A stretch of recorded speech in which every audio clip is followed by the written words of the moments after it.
dance instructor. So Pastor Rodney very jokingly said, "Oh, why don't you teach Jen to dance?" And then he actually did teach Jen to dance. And it was very amusing. They have it on video if you'd like to see it. But just those kind of little funny moments that happened across the trip, it was just it was something to see all of these little random moments where Jen was like the only guy who could talk who really spoke the guy's language, and yet everyone was in on the joke. So. Ready? All right, so I'm Dylan, this is Mackenzie, and we're talking some takeaways. So I was at a guy named Pedro's house, and his house was devastated by the hurricane. He was given $256 to fix his whole house. And when he got there, he was devastated. It needed more than the paint job. And on the last day we were there, he hasn't had electricity in 2 years or a stove in 2 years. Endeavors, the people who work with Thirst Missions, they dropped off a nice new stove for him, and he was so excited about it. And it just goes to show you the little things we take for granted every day are like really amazing. Yeah. That's it. So just for me personally, overall, throughout the whole week, the kindness that the people whose houses we were working on showed us was incredible. They've never known us before. We just met them. And they would cook for us while we were working, and just were so, so kind and so grateful for what we were doing. And it really just hit me, and I think I can speak for all of us when I say that their kindness makes me want to put out that much kindness in my life from now on and continue to keep this up. And also making connections, closer connections with the friends I've known for years, and also with new people like from Westwood or from the church, and the staff especially were just so nice, and growing connections like that was really incredible to see in such a short amount of time.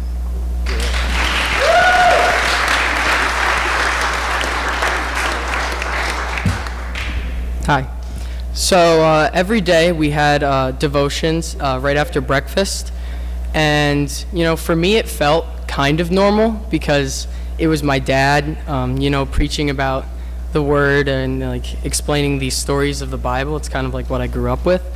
But to see him challenge like all the people around me and my friends with the word was really interesting, because after every devotion he'd say, okay, now take a couple minutes to answer some questions, reflect on what we've done here. And as I looked around the room, everyone is just sitting there and it's silent, and you can tell they're really taking it in. And that was really powerful for me. And also, as Timmy mentioned, on Thursday and Friday, Thursday we had this burning that we did, and Shane, the Thirst Missions instructor, he explained to us what these shirts meant and the Bible verse that comes with it. And he explained how it's all about leaving behind the things in your past that you don't appreciate, that you don't want to be a part of your future as you're born into your new life. And that was really the theme of the whole sort of trip. And so when we burned away anything in our past, anything that we didn't want to take with us into our new life when we came back here, and that was really powerful. And Shane gave a really great prayer afterwards, I think really stuck with everyone. And the last, as Timmy said, the 4-hour-long meeting, that was really interesting. It wasn't supposed to be 4 hours, I don't think, but the reason that it was, it's a great reason that it was, because as Timmy said, we were saying good things about everyone, and it took so long because we'd get to one person and then everyone would raise their hand to say something about them, because everyone had something great to say about everybody else. And to me, that's all what it's about, and it's really great to see. Thank you.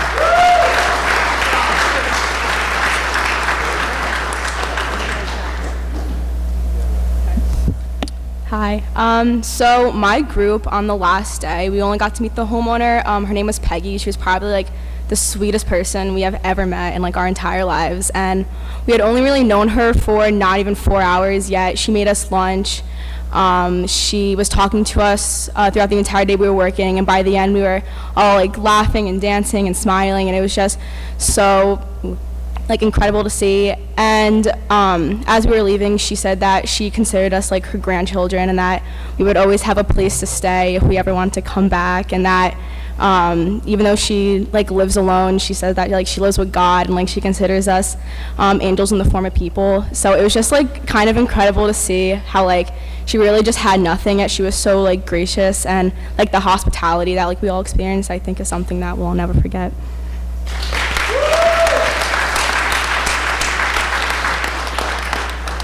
All right, so I'm going to talk about the free day. So we had free time every single day, but that was usually after we had already been working for 8 hours sometimes, so most of us were pretty tired. But throughout the whole week, we were making new connections with people and making like stronger connections with our friends, and the free day was just a day when we really were able to exercise those new relationships and just see them in a different aspect, not in the work, like working all day long, and just to see us like really like let go and like not be painting a house while having a conversation. We could be walking around or eating, and it was just a different way to look at everything, and it was really cool to see.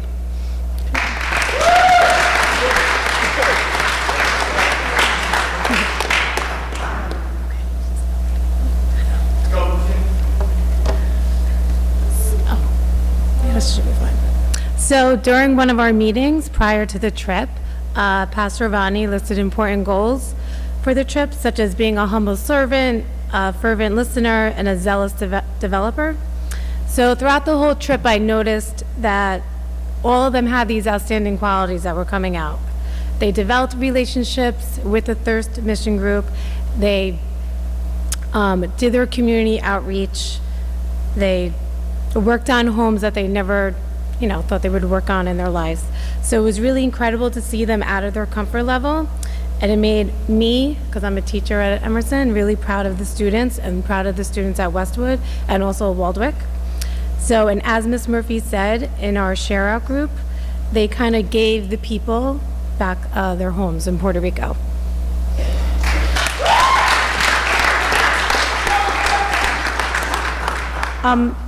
Everybody really should be able to have an experience like this where they can almost literally watch the kids grow and change and just rise up to these uncomfortable experiences that you wouldn't think your child would ever do. Seeing your child at home is so different than seeing your child in an experience like this. You kind of look and go, I'm sorry, who are you? Like, what are you doing? It really is such an amazing experience. And I hope you can all kind of take a little bit away from this, just knowing that you should be so proud of what they did and who they are. I feel like I had a really rare opportunity on this trip because I have a connection with every single kid who was here. Every student was everybody who came was a student of mine or someone from church that I know.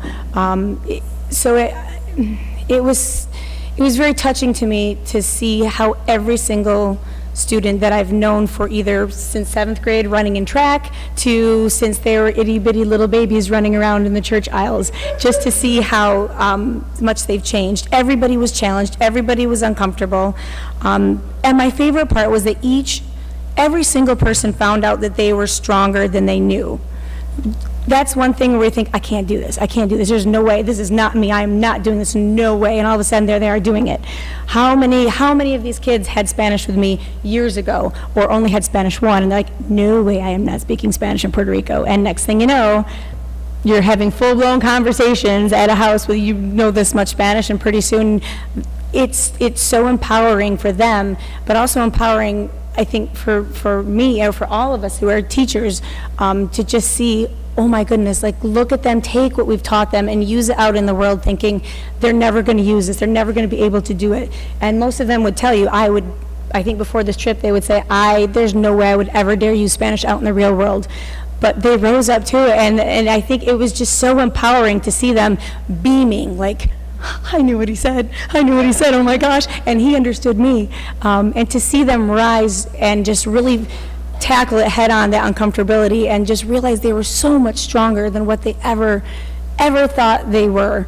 And in other ways too, the heat.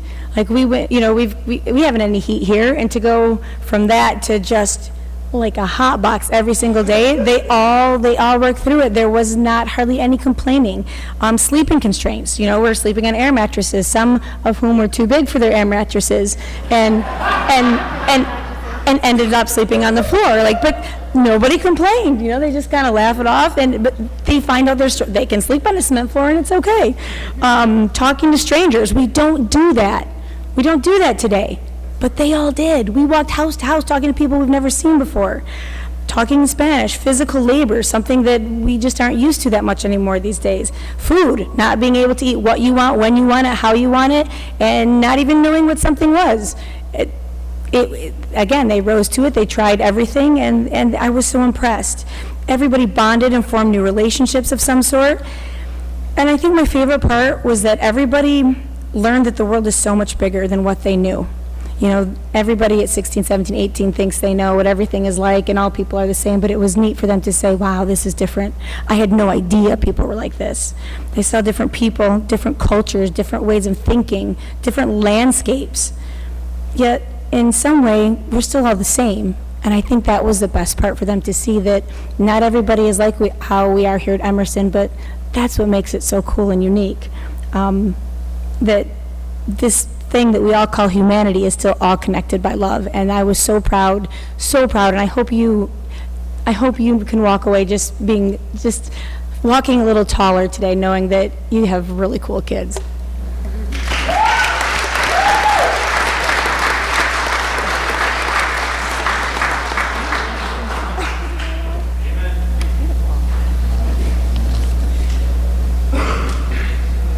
I want to affirm one thing that Daniel said. I was at the nursing home with him, and he literally talked in Spanish for 2 hours. And it was pretty amazing to see that happen. And he was an embodiment of the risks they took, particularly in Spanish. And I was really proud of him. So we're going to sing another song, and it's One Thing Remains. We'll ask you to join with us as we lift our spirits to sing.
Our last group is going to come and share stories from Puerto Rico.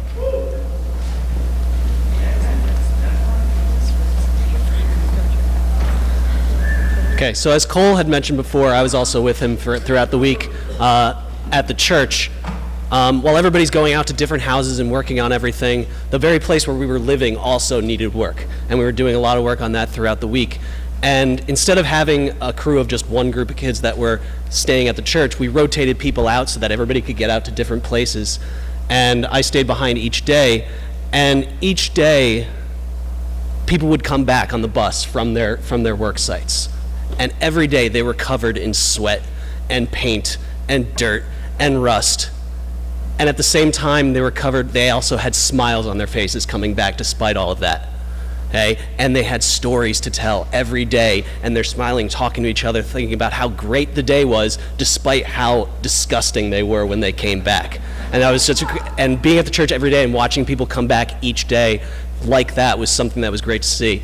And really listen to some of these stories that they have, because they really are amazing. And the last day that we worked, Jen made sure that I didn't spend one more day at the church and got me out of there and invited me to go to Julia's house.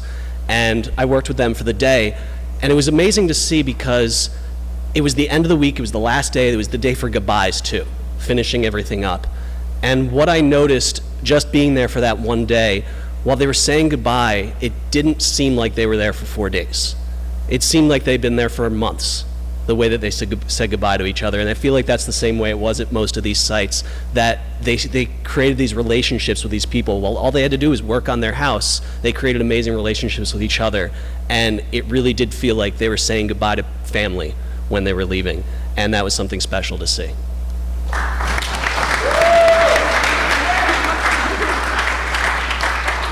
So not only the relationships that we made at the houses, we also made a special relationship with one of the Thirst Mission workers. Her name was Jachelle, and she barely spoke English, but she tried, and she was our translator the whole week. She came with us. She was with my group the whole week and while we were painting, and she really just pushed all of us out of our comfort zone. She made the effort to try to get us to speak Spanish to all the people, and she really just empowered all of us to be comfortable with the uncomfortable.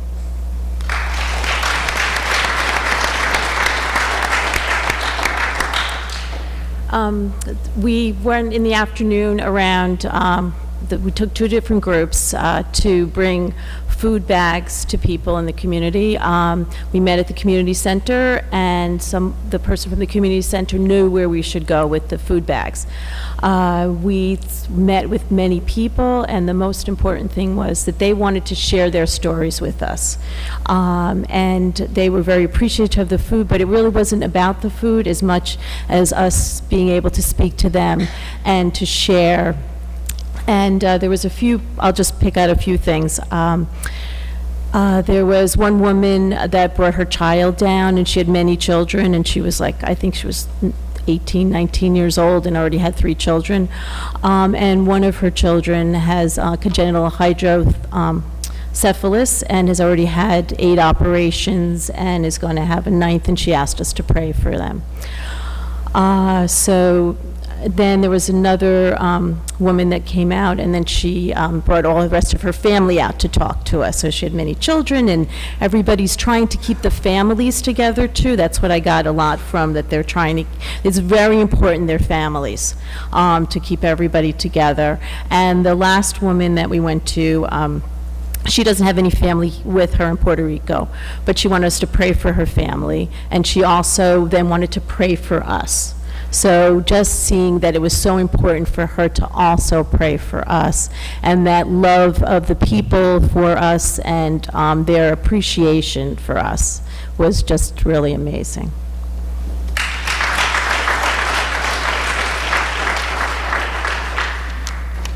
Hi everyone.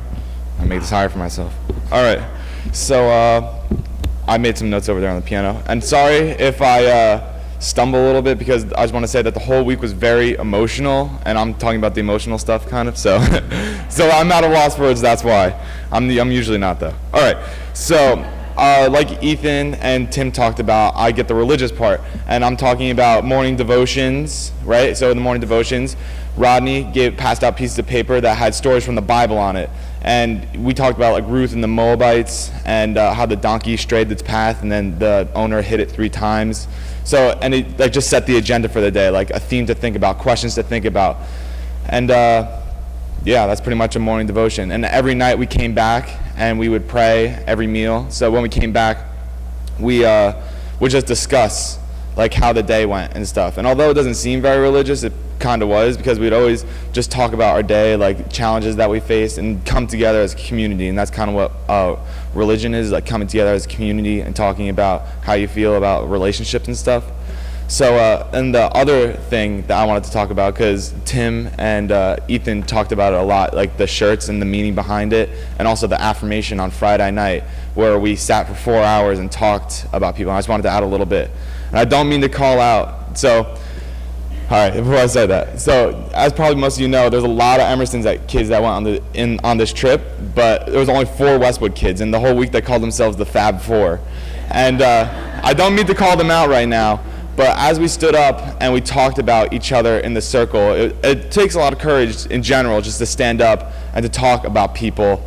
But these 4 kids all stood up for each other, and they just poured out what they had to say.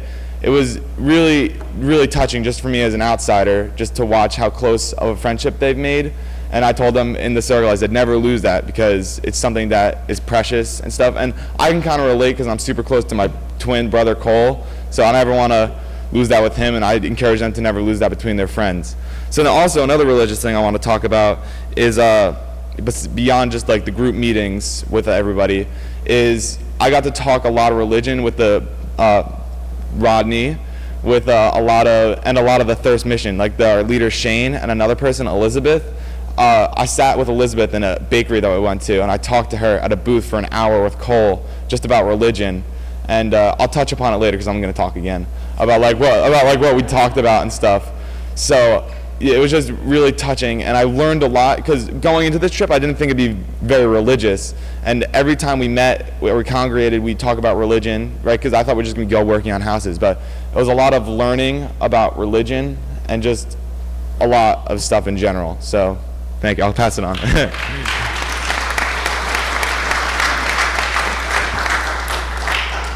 Hi. Okay, so throughout the entire week, like Hedges and Cole, I stayed mostly at the church. And when I was at the church, I saw the people who were there with us, the people from Puerto Rico. They were either in the kitchen or cleaning up outside, but we were able to form a very special bond with them, and that was shown throughout the week. And towards the end of the week, the last day actually, we had to say our goodbyes to them, and it was a bittersweet moment because we had made our connections to them and whatnot. But it was good to know that we were there for them and they were there for us, and we were able to help them out because made the church look a little bit better and help them out. So it was good to know that we were able to affect those people, and it's a good feeling in the heart.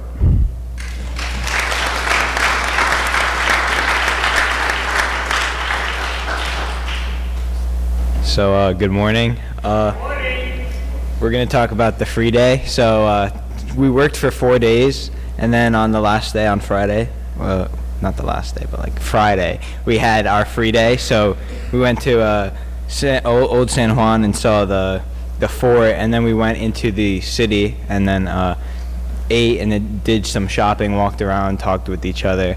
And after that, we took a trip on a bus and we went to a public beach. And a bunch of the people in our group bought snorkels, and there were rocks throughout the whole beach. So we wanted to explore, so we took the snorkels, went out, and then saw all the sea life, saw all the fish. We saw a bunch of sea urchins, which thank God we didn't touch. And we just had a fun time, and it also it showed that we got that we grew our bonds throughout the whole week, and that we actually got to talk with each other, instead of just going, as Heather said, from working and creating those bonds to actually recreation, just seeing how we were like together.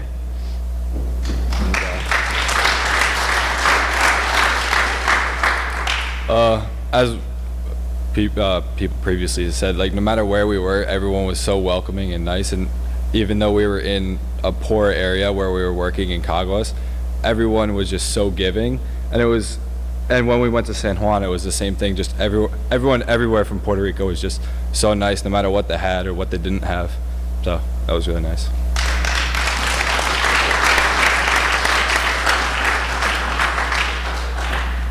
Hey again. All right. Hey.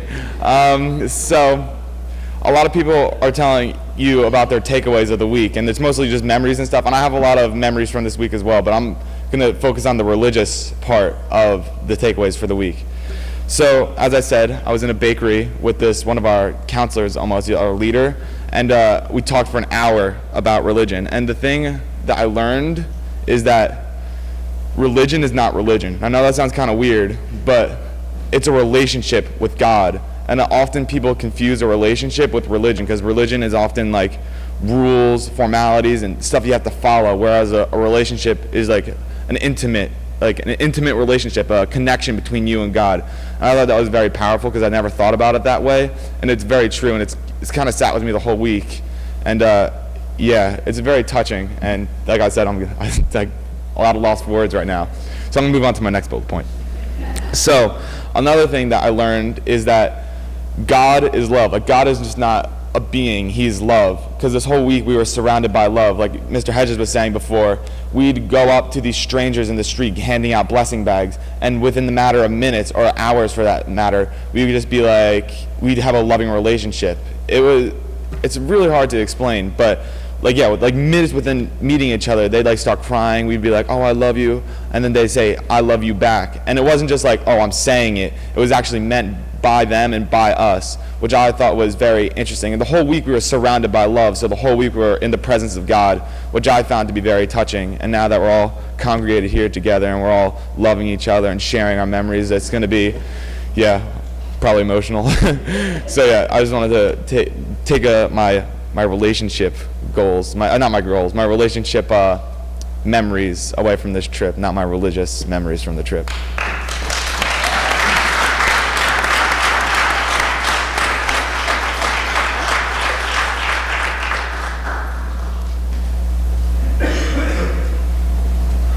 Okay, we are almost done, but pastor's reflections. It may feel tiny bit like a sermon, but I hope it doesn't. 2 Corinthians 5:17 says, so if anyone is in Christ, they are a new creation. Everything old has passed away. See, everything has become new. And they've been talking about a lot of the experiences that they've had. And one of the things that's on my heart for this experience is that they had this awesome time. They served, they loved, they formed bonds, they sang, they encouraged each other, they did all kinds of work. But what does it mean to be able to take that experience from Puerto Rico and then bring it home, right? So I was challenging them all week with the stories of Balaam and his donkey, and Ruth the Moabite, and Genesis 1, and Jacob, and all these stories. One more story for you. The last night that the disciples had with Jesus, he took them up into an upper room, and they had this moment of profound vulnerability and relationship with Christ, in which he took off his shirt, he tied a towel around his waist, and he washed their feet.